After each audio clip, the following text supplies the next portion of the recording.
What is going on, beautiful people? Welcome to another episode of the Narcissist Code. I am your favorite self-aware narcissist, Mr. Lee Hammock, also known as Mental Healness from TikTok, Instagram, all across social media.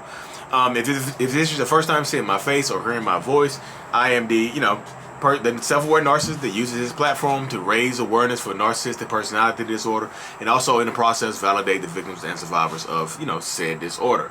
Today's episode is going to be about apologies from a narcissist. Woo! Touchy subject right here, y'all. So when I'm talking to people, survivors and narcissists alike, people want to know if the apology from a narcissist is genuine. And how to tell if from anybody. This just let me start off. This doesn't just have to apply to narcissists in general, but this can be used throughout life, just period. Because I always say, and a lot of people always say, an apology without changed behavior is just manipulation. And an apology that lacks specificity is also manipulation. Because anybody can say, well, he or she, they came back to me and apologized. I said, so what exactly did they say?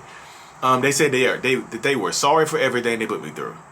I was like, that's not really an apology. That's just a blanket statement to make you feel better about yourself. An apology, a real apology, has specificity. It's very specific with what they say and things of that nature. You know what I mean? An apology, a real apology, lets you know exactly what they are apologizing for, and they let you know that they understand why that they are apologizing. So a lot of narcissists will give you those blanket apologies. I'm sorry. Just saying I'm sorry. We'll send you a card that says sorry, or I'm sorry, or a bouquet of flowers that says sorry. No specificity, nothing direct, just an all-encompassing blanket statement of sorriness. I'm sorry. You ever seen that episode of South Park when the BP oil company, South Park, they did the episode of BP. He was like, sorry, we're sorry. That's exactly what it is. No specificity to their apologies, just blanket statements. Like, I'm sorry for everything. I'm sorry for all I put you through. Be specific with it. Make people get specific, because that's how you know that they are really sorry. Get specific with your apology. If somebody says, I'm sorry for everything, no, what exactly are you sorry for? I'm sorry for hurting you. How did you hurt me? I cheated on you, and why did you cheat on me, and why do you think that hurted me? Keep asking why. Keep asking them to get specific with the apology, because typically, if they are not really sorry, they'll cut you off. They'll say, "Well, you going to accept my apology or not?" They'll say stuff like that. Look, when you like, so what exactly are you apologizing for? I said I'm sorry. I mean, is that not good enough for you? They'll snap on you. You can tell that apology is not genuine. They are just apologizing because they're about to miss out on something. They're about to lose something. It's not a genuine apology. Make people get specific why they are apologizing. And you know what I mean? Just make them get uncomfortable. They made you uncomfortable with their behavior, whatever it was. Cheating, lying, manipulating, stealing, whatever it was, abuse, whatever it was. Make them get specific with it. Because specificity is the key to any apology. Y'all just be accepting anything. Well, they did apologize to me. So what they say? Sorry. They just said they were sorry for everything. That's not an apology. That's manipulation. It feels like an apology, but it's just an apology with a mask on it. It's an apology like with a blanket. This is the blanket apology. Ugly. It's just ugly. It ain't. There's no real strength, no real anything behind it. It's just somebody saying sorry to get back into your good graces. Well, they did apologize. No, they didn't. You know what I mean? The only apology that you should accept from a narcissist or anybody, for that matter, is consistent changed behavior. Consistent changed behavior behind a specific apology is the only thing that you should accept. Stop accepting I'm sorry and let them come back into your house, go back to their house, come back into each other's lives. Stop. With no changed behavior, nothing, no therapy, no anything. Just I promise you I'll change. And that promise is just enough. No action behind it, just a promise, just words. Actions. Make sure the actions and the words match up. Words should not carry more weight than actions. That should just not mean anything. I'm telling you I love you. Are they treating you like I love you? Boy, they said they loved me. Are they treating you like they love you? Are you treating yourself like you love you by keep going back and forth into this toxic ass relationship? I don't think so. You don't think so. That's why you're listening to this. You know what I mean? It's consistent change behaviors. I don't tell everybody. I think everybody think I'm just a harbinger of breakups. Like, they're talking to Lee Hammock. That means he's gonna tell them to break up. And sometimes I do. If y'all getting physically abused, there's no forgiveness for that. On top of that, just physically, no. You put your hands on you, done. Because it always escalates. Done. Well, it doesn't hit me anymore. Done. They did it before. Physical violence, man or woman, whatever, is done. No, I tell those people to leave. Like that'll get worse. No, it will. Because a lot of times you see a narcissistic person or just a person, a person suffering from mental illness or mental health issues, they'll hit you, like a man or a woman, they'll hit you and they'll be the ones that start crying because they don't want to get in trouble. Well, they punched me right in my mouth, but then they start crying, so I ended up consoling them with a black eye. The steak I was going to use to put over my eye, I put it on their hand. What? The ice I was going to use for my lip, I put it on their fist. Because I didn't want their fist to swell up from punching me in my mouth. I'm like, what in the hell? Come on, y'all. In front of the kids and stuff like that too? Come on now. We got to have more power than that. Stop that. That's the rant. The rant that started. I feel the rant bubble coming up again. I know y'all love these rants. So you have to stand up for yourself and start showing your kids, and if you have children involved, start showing them better examples of what an adult should be. Because this embarrassing stuff that people be putting themselves through in front of their kids, going back and forth to toxic relationships, begging and crying and pleading for somebody to come back to you in front of your kids, and your kids see that mess and they think that's love. Oh, well, my mom or my dad kept begging for their partner to come back. And I guess that's what love is supposed to be. So I ended up begging my partners to come back my whole life because I didn't want to be abandoned, because they showed me that you have to fight for your love by crying and begging and pleading for it and taking all this mental and physical abuse. That's what they showed me what love is. That's not love. Stop showing your kids that. It's embarrassing. And we create toxic. You start a generational curse right there, because the kids reflect what they learn. They mirror what they see. So if they see you getting mentally, physically, and verbally abused, guess what is going to happen to them? They're going to either start thinking that's love, or they're going to start becoming mental, physical, verbal abusers. So imagine your kid doing the same thing imagine your kid doing the same thing that's happening to you.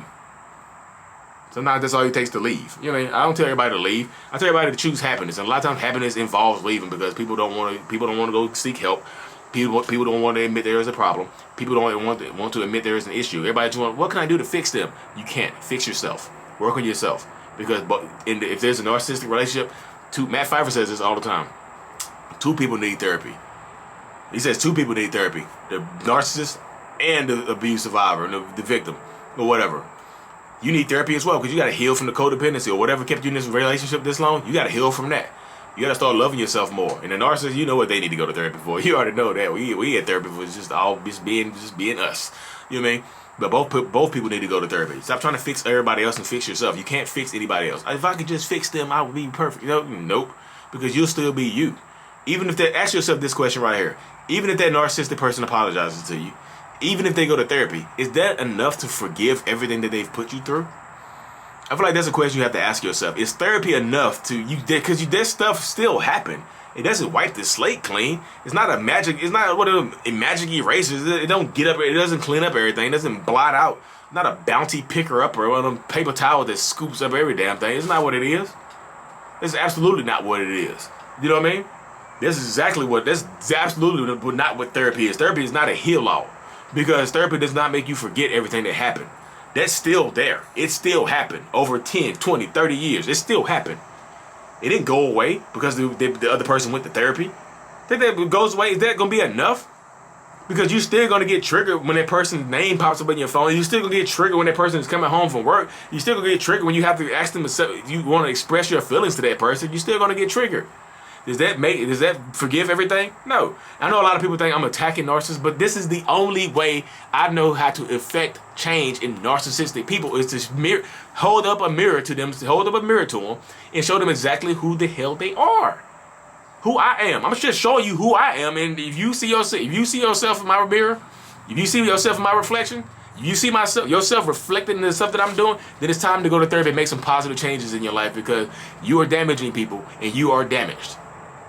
I'm not out here attacking narcissists, the terrible narcissists that are mentally abusing people, physically abusing people, and creating and just using their kids like abuse by proxy. I talked to a woman today. People narcissists focus on turning their kids and making the kids hate the mom and the dad and stuff, like hate the mom and the stepdad. Y'all are evil people. Y'all don't deserve happiness. I'll say that straightforward. If you're doing stuff like that, and abuse by proxy, where you are just intentionally trying to manipulate your young kids into hating of the other parent because the other parent decided to leave you because you were being emotionally, physically abusive, then you are an evil person. You don't deserve happiness. I don't care what you say. That's point blank, period. Make positive changes, because the generational curses have to stop with us. We are ending generational curses in 2021. That's what Lee Hammock is doing for his family. I'm about to put my 13-year-old son in therapy because of me. You know how hard think about that right there. Think about having to put your teenage son into therapy because of you. That's what I have to do with my son. That hurts. That hurt my feelings. I don't want anything wrong be wrong with my kid. My kid, he be lying. He has his defense mechanisms are kicking in. So I need to address them now. So I reached out to my therapist so my son could see my therapist, because she knows what she's dealing with. Stopping generational curses. And that's embarrassing me sometimes to say out loud, but I'm going to help my kids as much as I can. I want to give them the best chance of life that they possibly can have.